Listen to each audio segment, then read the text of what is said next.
Party വിടുമെന്ന K സുധാകരന്റെ ഭീഷണിക്ക് മുന്നിലാണ് ഒടുവിൽ കോൺഗ്രസ് നേതൃത്വം വഴങ്ങിയത്. എംപിമാർ മത്സരിക്കേണ്ട എന്ന തീരുമാനത്തിൽ സുധാകരന് മാത്രം ഇളവ് നൽകാനാണ് നേതൃത്വത്തിന്റെ നീക്കം. സുധാകരൻ മാധ്യമങ്ങളെ കണ്ട് നിലപാട് പ്രഖ്യാപിക്കാനിരിക്കെ എ.കെ. ആന്റണിയും രമേശ് ചെന്നിത്തലയും നടത്തിയ നീക്കമാണ് കോൺഗ്രസിലെ വലിയ പൊട്ടിത്തെറി ഒഴിവാക്കിയത്. ഞാൻ സുധാകരനോട് ദീർഘമായി സംസാരിച്ചു. കണ്ണൂർ ജില്ലയിൽ മാർക്സിസ്റ്റ് പാർട്ടിക്കെതിരായിട്ട് ജീവൻ പണയപ്പെടുത്തി പോരാടിയ ആളാണ് സുധാകരൻ.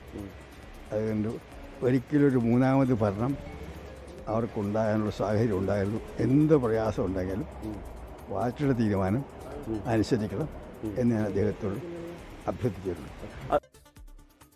സമവായത്തിലേക്ക് കാര്യങ്ങൾ നീങ്ങിയതോടെ കണ്ണൂരിൽ സുധാകരൻ അനുകൂലികൾ ആഹ്ലാദ പ്രകടനം നടത്തി.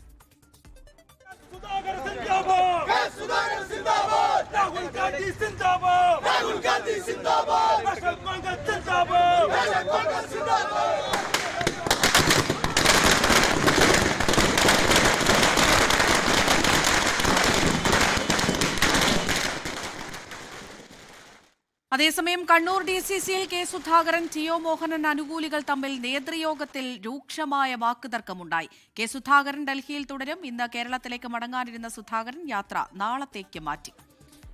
വിവരങ്ങൾ നൽകാനായി ഡൽഹിയിൽ നിന്ന് ബൽറാം നെടുങ്ങാടി, കണ്ണൂരിൽ നിന്ന് അജീഷ് ജയകുമാർ എന്നിവർ തത്സമയം ചേരുന്നുണ്ട്. ആദ്യം ബൽറാമിലേക്കാണ്. ബൽറാം, കോൺഗ്രസിനെ സംബന്ധിച്ച് കെ സുധാകരൻ അദ്ദേഹത്തിന്റെ കടുംപിടുത്തം വലിയ തലവേദന സൃഷ്ടിച്ചിരിക്കുകയാണ്. ഇന്നിപ്പോൾ അദ്ദേഹം മടങ്ങുന്നില്ല എന്നും മനസ്സിലാക്കുന്നു.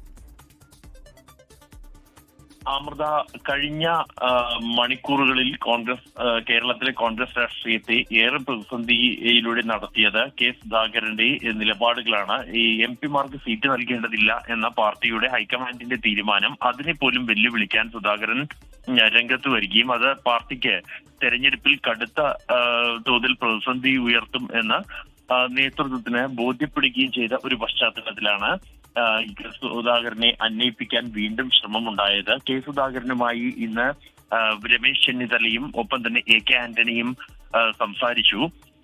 ഈ പ്രധാനമായും രമേശ് ചെന്നിത്തലയാണ് ആദ്യഘട്ടത്തിൽ കെ സുധാകരൻ കടുത്ത നീക്കത്തിലേക്ക്, അതായത് പാർട്ടി വിട്ട് അല്ലെങ്കിൽ എം പി സ്ഥാനം രാജിവെച്ച് സ്വതന്ത്രനായി മത്സരിക്കാൻ അദ്ദേഹം തയ്യാറെടുക്കുന്നു. ഒപ്പം തന്നെ 25ഓളം സീറ്റുകളിൽ സ്വന്തം സ്ഥാനാർത്ഥികളെ മത്സരിപ്പിക്കാനുമാണ് അദ്ദേഹത്തിന്റെ നീക്കം എന്നുള്ള റിപ്പോർട്ടുകൾ വന്ന ഒരു പശ്ചാത്തലത്തിലായിരുന്നു അദ്ദേഹത്തെ അനുനയിപ്പിക്കാനുള്ള ഒരു ഇടപെടൽ ഉണ്ടായത്.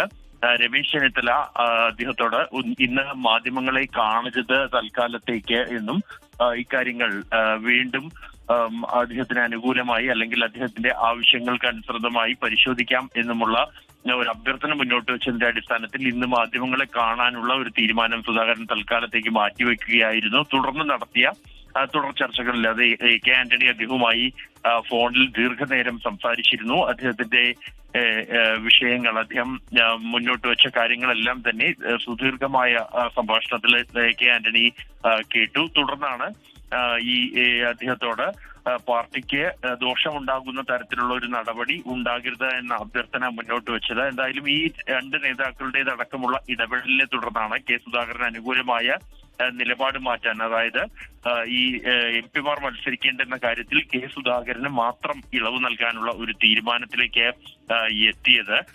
അതിനായി അതേസമയം മറ്റ് എംപിമാർ, അടൂർ പ്രകാശ് അടക്കമുള്ള എംപിമാരും ഇതോടെ വീണ്ടും സീറ്റിനായുള്ള സമ്മർദ്ദം ശക്തമാക്കാനുള്ള നീക്കങ്ങളും ആരംഭിച്ചു. ഈ ഒരു പശ്ചാത്തലത്തിലാണ് ഇപ്പോൾ കോൺഗ്രസിന്റെ സ്ഥാനാർത്ഥി പട്ടിക, രണ്ടാം ഘട്ട സ്ഥാനാർത്ഥി പട്ടിക ഉച്ചയോടെ 35ഓളം പേരുകൾ അടങ്ങുന്ന പട്ടിക പ്രഖ്യാപിക്കുമെന്നായിരുന്നു ആദ്യം അറിയിച്ചിരുന്നെങ്കിൽ അതും വൈകാൻ ഇടയാക്കിയിരിക്കുന്നത്. ഇപ്പോൾ എന്തായാലും ഇതുമായി ബന്ധപ്പെട്ട് ഉന്നതതലത്തിലുള്ള ചർച്ചകൾ, കൂടിയാലോചനകളും പുരോഗമിച്ചുകൊണ്ടിരിക്കുകയാണ്. അതിനുശേഷമായിരിക്കും സ്ഥാനാർത്ഥി പട്ടിക പ്രഖ്യാപിക്കുക. ഇനി രണ്ട് ഘട്ടമായല്ല, ഒറ്റഘട്ടമായിരിക്കും ബാക്കിയുള്ള ഈ 40 സീറ്റുകളിലെയും സ്ഥാനാർത്ഥികളെ പ്രഖ്യാപിക്കുക എന്നാണ് നേതൃത്വം അറിയിക്കുന്നത്. അതേസമയം ഇന്ന് വൈകിട്ടോടെ ഡൽഹിയിൽ നിന്നും കേരളത്തിലേക്ക് മടങ്ങാനായിരുന്നു കെ സുധാകരൻ നേരത്തെ തീരുമാനിച്ചിരുന്നത്. ആ ഒരു തീരുമാനവും അദ്ദേഹം മാറ്റിയിരിക്കുകയാണ്. പട്ടിക പുറത്തിറങ്ങുന്ന ഇതുവരെ കാത്തിരിക്കാനുള്ള ഒരു തീരുമാനത്തിലാണ് കെ സുധാകരൻ. നേതാക്കൾ നൽകിയ ഉറപ്പിനപ്പുറത്തേക്ക് അത് പാലിക്കപ്പെട്ടിട്ടുണ്ടോ എന്ന പട്ടിക പുറത്തു വരുമ്പോൾ മാത്രമായിരിക്കും അന്തിമമായി വ്യക്തമാവുക. അതുകൊണ്ട് തന്നെ ഈ സ്ഥാനാർത്ഥി പട്ടിക പുറത്ത് വന്നതിന് ശേഷം മാത്രം അടുത്ത നീക്കം എന്ന ഒരു തീരുമാനത്തിലാണ് കെ സുധാകരൻ നിലവിലുള്ളത്. അമൃത.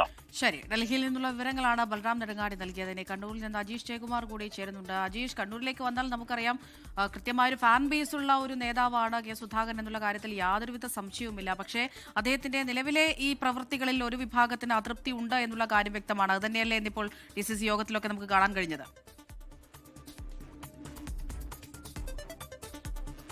അമൃത, അങ്ങനെ തന്നെയാണ്. കാരണം ഇന്ന് രാവിലെ ഈ കെ സുധാകരൻ ക്യാമ്പ് ഉണർന്നത് തന്നെ ഞെട്ടിക്കൊണ്ടായിരുന്നു. കാരണം TU മോഹനൻ കണ്ണൂരിലെ UDF സ്ഥാനാർത്ഥി എന്നായിരുന്നു പുറത്തു വന്ന വിവരങ്ങൾ. ഇതോടെ കെ സുധാകരൻ ക്യാമ്പിന് കടുത്ത അതൃപ്തിയുണ്ടായി, എതിർപ്പുയർന്നു. രാവിലെ നമ്മൾ DCC ഓഫീസിലെത്തുമ്പോൾ അവിടെ ആരും തന്നെ ഉണ്ടായിരുന്നില്ല. അത്യാധികം മൂകമായിട്ടുള്ളൊരവസ്ഥയായിരുന്നു DCC ഓഫീസിൽ ഉണ്ടായിരുന്നത്. അതിനുശേഷം കെ സുധാകരൻ ക്യാമ്പിൽ നിന്നല്ലേ കെ സുധാകരൻ അനുകൂലികൾ DCC ഓഫീസിലെത്തി കടുത്ത പ്രതിഷേധമുയർത്തുന്നതാണ് നമ്മൾ കണ്ടത്. അത് കെ സുധാകരൻ സീറ്റില്ലെങ്കിൽ കണ്ണൂരിൽ അവർ പാർട്ടി പ്രവർത്തനത്തിന് ഇറങ്ങില്ല എന്നൊക്കെ മുദ്രാവാക്യം വിളിച്ചുകൊണ്ട് കടുത്ത പ്രതിഷേധം ഉയർത്തുകയായിരുന്നു. പിന്നീട് കാര്യങ്ങൾ തിരിഞ്ഞു മറിഞ്ഞതോടെ അവർ അതേ DCC ഓഫീസിന് മുന്നിൽ തന്നെ ആഹ്ലാദ പ്രകടനവും നടത്തി. എന്നാൽ TU മോഹനൻ കണ്ണൂരിൽ മത്സരിക്കാനായി പട്ടികയിൽ ഇടം പിടിച്ച TU മോഹനൻ അനുകൂലിക്കുന്നവരുൾപ്പെടെ ഈ പുതിയ വാർത്ത വന്നതോടെ വീണ്ടും ഷോക്കായി. കണ്ണൂർ DCC ഓഫീസിൽ ഒരു നേതൃയോഗം ചേർന്നിരുന്നു. കണ്ണൂർ നിയോജക മണ്ഡലത്തിന് കീഴിൽ വരുന്ന ബ്ലോക്ക് കമ്മിറ്റി, മണ്ഡലം കമ്മിറ്റി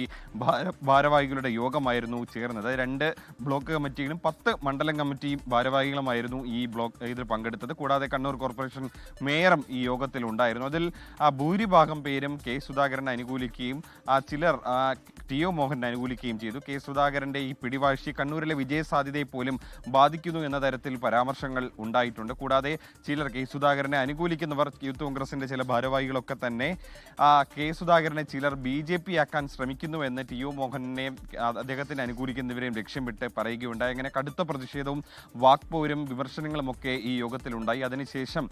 യോഗത്തിന് ശേഷം ഇവർ പിരിഞ്ഞു പോയെങ്കിലും ഈ സ്ഥാനാർത്ഥിത്വന്റെ കാര്യത്തിൽ ഒരു അന്തിമ തീരുമാനം വരാത്തതോടെ ഈ അനുകൂലികൾ ആകെ പ്രശ്നത്തിലായി. കാരണം അവർ ഇന്ന് രാത്രി കെ സുധാകരൻ എത്തുമെന്നുള്ളൊരു പ്രതീക്ഷയിൽ അദ്ദേഹം മട്ടന്നൂരിൽ എത്തുമ്പോൾ വലിയ സ്വീകരണം ഒരുക്കാനൊക്കെ പ്ലാൻ ചെയ്തിരുന്നു. വലിയ റോഡ് ഷോയോടെ കണ്ണൂരിലേക്ക് സ്വീകരണം നടത്താനായിരുന്നു അവർ ആലോചിച്ചിരുന്നത്. പക്ഷേ കെ സുധാകരൻ ഇന്ന് എത്തുമോ എന്നുള്ളൊരു കാര്യത്തിൽ അനിശ്ചിതത്വം തുടരുകയാണ്. അത് ഈ റോഡ് ഷോ അടക്കമുള്ള കാര്യങ്ങൾ നാളത്തേക്ക് മാറ്റാനാണ് തീരുമാനിച്ചിരിക്കുന്നത്. എന്നിരുന്നാൽ പോലും ഈ സ്ഥാനാർത്ഥിത്വത്തിന്റെ കാര്യത്തിൽ ഇപ്പോഴും ഒരു അന്തിമ തീരുമാനം ആകാത്തത് ഈ 2 ക്യാമ്പുകളിലും പ്രശ്നമുണ്ടാക്കുന്നത്. DCC ഭാരവാഹികൾക്ക് ഈ കെ സുധാകരൻ എത്തണമെന്നുള്ളതാണ് ആഗ്രഹം. പക്ഷേ അദ്ദേഹത്തിന്റെ ഈ വിവാദങ്ങൾ, പിടിവാശിയൊക്കെ തന്നെ ഈ വിജയസാധ്യതയെ ബാധിക്കുമോ എന്നുള്ളൊരു ആശങ്ക ഉണ്ട്.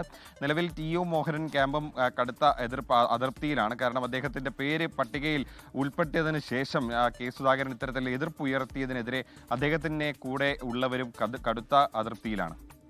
ശരി, ലോകത്തെവിടെയായാലും ഏത് സമയത്തും 24 വാർത്തകളും ഓഗ്മെന്റഡ് റിയാലിറ്റി പാക്കേജുകളും എക്സ്പ്ലെയിനറുകളും വിശദമായി കാണാൻ ഞങ്ങളുടെ YouTube ചാനൽ നിങ്ങൾക്ക് സബ്സ്ക്രൈബ് ചെയ്യാം.